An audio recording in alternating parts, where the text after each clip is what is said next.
Good morning, all of you. This is Rachna Saxena from Faculty of Education, Tirthankar Mahavir University, Moradabad. In my last lecture, I have described the broadened functions of UGC.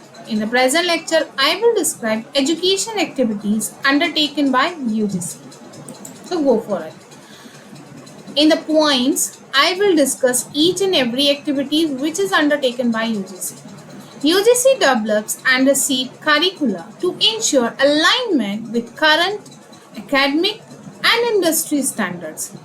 Next is UGC conducts training programs and workshops for faculty members to enhance their teaching skills and pedagogical methods. Next, UGC funds research projects across the university and the colleges to foster innovation and scientific inquiry. Next, it is involved in the accreditation and quality assurance of high quality education institutions. UGC develops and disseminates education resources including textbooks, e-learning materials and digital content. Next is UGC offers various scholarships and fellowships to the students and researchers. Next, UGC promotes and regulates distance education programs to ensure quality education. Next, it implements programs to enhance the access for the higher education of marginalized and underrepresented groups. UGC conduct faculty development programs to improve the quality of higher education teaching. Next, it facilitates international collaboration and exchange programs to enhance global learning opportunities. UGC promotes the use of digital technologies and higher education through initiatives like online courses, virtual labs, and digital libraries. UGC undertake various quality improvement programs aimed at enhancing the overall standards of higher education institutions. Next, UGC regularly monitors and evaluates the performance of higher education institutions to ensure compliance with its guidelines. It regularly monitors and evaluates. It formulates education policies related to the higher education, ensuring that they are in line with national priorities and global trends. It also oversees the implementation of these policies across universities and the colleges. Next, UGC conducts the National Eligibility Test (NET) for determining the eligibility of Indian nationals for assistant professorship or the junior research fellowship in Indian universities and the colleges.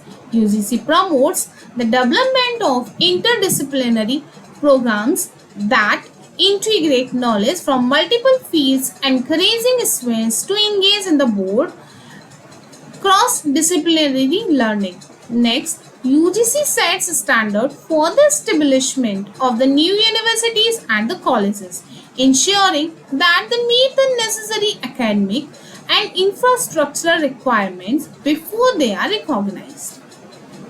Next, UGC supports the development and the promotion of regional knowledge language through various programs, including the funding of research and academic activities in regional language departments.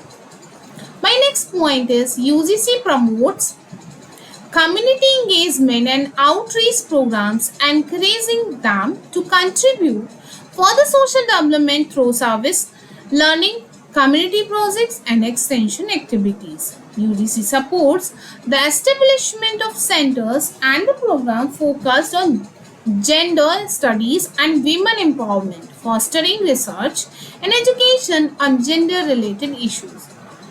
UGC encourages the inclusion of environmental studies in university curricula and supports research projects related to environmental conservation and sustainability.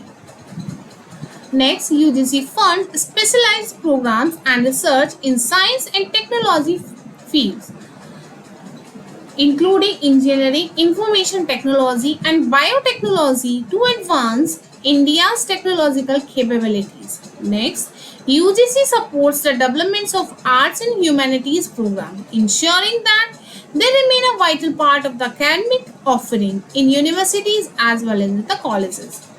It promotes inclusive education practices, including the development of infrastructure and resources for the students with disabilities, ensuring equal access for the higher education. UGC conducts leadership development programs for university administrator and academic leaders to enhance their management skill and promote effective governance in higher education institutions. My next point is UGC promotes ethical practices in education, including academic integrity, responsible research conduct, and the prevention of plagiarism. Next point is UGC encourages the development of sports and physical education programs in universities, recognizing the importance of physical well-being in overall students' development. My next thing is UGC facilitate cultural exchange programs that promote understanding and collaboration between Indian students and those from other countries, enriching the educational experiences.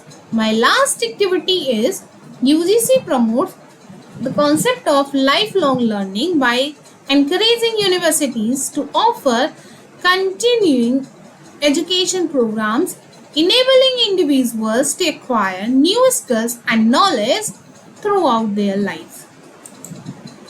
This is all about UGC. In my next lecture, I will discuss role and the functions of NCTA. Thank you. Thank you so much.